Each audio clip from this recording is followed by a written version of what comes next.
Today we have another video where I am going to be trying to copy one of my own art pieces and translate it into a makeup look. I was working on this piece which had a whole bunch of colourful butterfly wings and I felt inspired by it, so I thought I'd try it out on my face. I am starting this with my base of foundation and concealer already done. Something that I always do for a butterfly makeup look is that I'll look at a reference image since butterfly wings are quite complex. It's really okay to use any reference that you'd like to. I find that when translating something like this to your face, you have to make a lot of changes and alterations to the image anyway. Translating something that was supposed to be a flat 2D image to a 3-dimensional face can be quite tricky. So yeah, be open to having to make any changes. I'm just starting off by using face paint to map out how I would like the wings to fit on my face. In my case, I'm using purple face paint as my butterfly wings in my art piece are predominantly purple. I recommend while doing this not to start filling in any details, instead just focus on getting the main outline done. The reason for this is just because at least I found that I decided to make a lot of changes as I was going on. Something I realized was that my face was a lot smaller than I thought it was. I had to sort of change the placement of the wings to consider that. And another thing is that I just didn't love the idea of the wings crossing over into the bridge of my nose. And instead, I wanted to go for something that started around the inner corner of my eye. So I used concealer to sort of hide any of the lines that I didn't like, and then just used my face paint to redraw things. And my beauty blender ended up being very purple after this. You just keep going until you feel happy with how your outline looks. So next I'm taking concealer again, but I'm using it this time to actually fill in the wings. I just find that this allows my products to adhere a bit better to my skin. And then I'm actually using eyeshadow to fill out the wings. This shimmery eyeshadow looked really cool, really interesting against my skin, and made the makeup look glow a little bit. So it was really fun to use as a base. I'm just filling out the wings until I feel happy with the pigment. So now I'm going over the outline of the wings to make it a bit thicker. This is just to add more structure to the wings. And yeah, it's really showing the contrast between the face paint and the eyeshadow now. Now I'm starting to fill in the details of the wings. So I believe that these are the butterfly wing veins. And I'm using my reference image to make sure that it's looking as accurate as possible. And I'm also trying to make it symmetrical on both sides of my face. Here's the thing though, it's kind of impossible to be perfectly symmetrical. I mean, my face isn't 100% symmetrical, so it's okay if it's not looking exactly the same.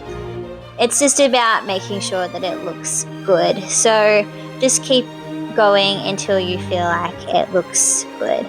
Of course, as scary as this seems, you can go back over your lines with more concealer and eyeshadow to cover them up if you feel like you've made a mistake.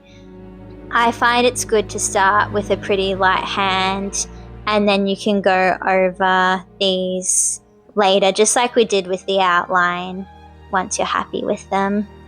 I'm now going in with some more eyeshadow, and you might notice that this time I've picked this sort of teal, turquoise, aqua color. I don't know, it's one of my favorite colors to use in makeup looks. I think it just might be my favorite color in general. Anything within that shade range, I guess, in that color family. Oh, there's Asher in the background. This was something that was included in my art piece because I wanted to have my wings be quite colourful.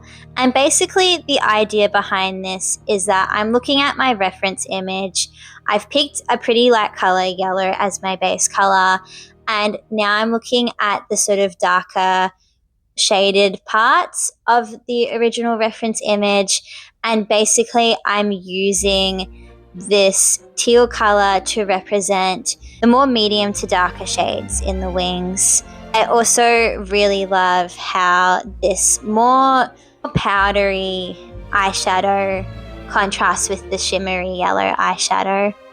And now it seems interesting, but orange ended up being the darkest color out of these three. You'd think the teal would be the darkest color, but it was actually the orange that was more contrasty. This is the case with the art piece as well. So I'm using this as my darkest tone. I wanted to also maintain an eyeshadow look, so I'm using the orange to also contrast the yellow that I've got on my eyes, sort of to define the outer corners of my eyes up to my eyebrows. And I'm also going in with that orange on the wings to act as my darkest shade. I just really love how all of these colors go together. And of course you can keep playing around with the other colors as well, just to make sure that everything's blending together nicely. So now that I'm happy with the shading, I'm going back and focusing on the outline. Something that you might have noticed with my art piece is that purple outlines of the wings actually have some blue colors going through it. So I thought I would add some blue face paint just to add that extra dimension to the wings. And I'm really glad I did this. I felt like the blue really made the purple in the outline pop. Another thing that you might notice me doing in this stage is adding that kind of scallopy pattern that kind of happens on the bottom wings, just to make it look more like a butterfly wing than just sort of a shape. I'm also starting to use the purple to shade in the wings as well. You might start to notice now that there's a lot of purple on the wings where there wasn't as much before. It's really interesting how you sort of need to cover up something in order to make it shine. I find that this is the stage where the look really starts to come together, and I think you'd find that people would be quite impressed by the detail in it. But we still have more to go. I'm now just spending a bit of time defining some of the eyeshadow spots just to darken up some areas and lighten up other areas. So now I'm going in with some white face paint to add in the butterfly's white dots. You can have a bit of fun with these, I find. You don't have to aim for as much accuracy as you were before with the butterfly veins, for instance. I was kind of just improvising it. I was trying to make sure that it made sense with what the butterfly wings looked like and that it was pretty even on both sides, but it's okay to just mess around with it. I really love taking what I'm learning from my little drawings and turning it into these really interesting art pieces on my face. I've just applied a bit of that teal color to the inner corner of my eyes, and now I'm continuing to add in the white dots. I'm on the home stretch now, and now I'm introducing one last color, which I'm taking from a different eyeshadow palette. Basically, this is a very, very, very dark brown, and I love using this dark brown just to define the outer corner of my eye to the end of my eyebrow. I do this all the time for basic eyeshadow looks. And if you're the kind of person that can pull off eyeshadow without needing eyeliner, I'm number one, very jealous of you. But number two, you can definitely use this technique to sort of act like an eyeliner and define your eyes. And you can go about your day just with that. Speaking of eyeliner, I'm now going to put some on. And considering how complicated this piece was, I'm just going for my usual look. I just start with a basic cat eyeliner. And you also have the very difficult task of trying to do your eyeliner without pressing your hand up against all the hard work that you've just done. So take your time with this part. Something else that I realized that I had completely forgotten about, considering this is my own drawing I was basing it off, was that I had also used more pinky purples as well in the outline of the butterfly wings in my drawing.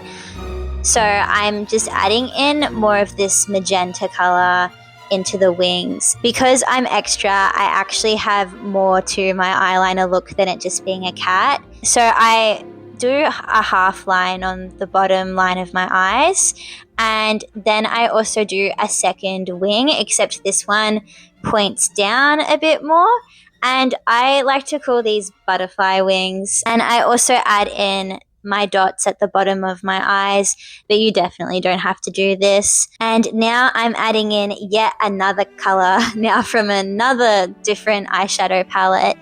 And this is another yellow. It sort of leans a bit more towards green, but it is shinier and more luminescent than the other yellow.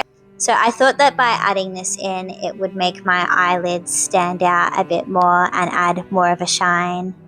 So off camera, I went and added in some eyelashes. This is 100% an optional thing. Felt like this look was very glamorous. And I also decided to add in some rhinestones.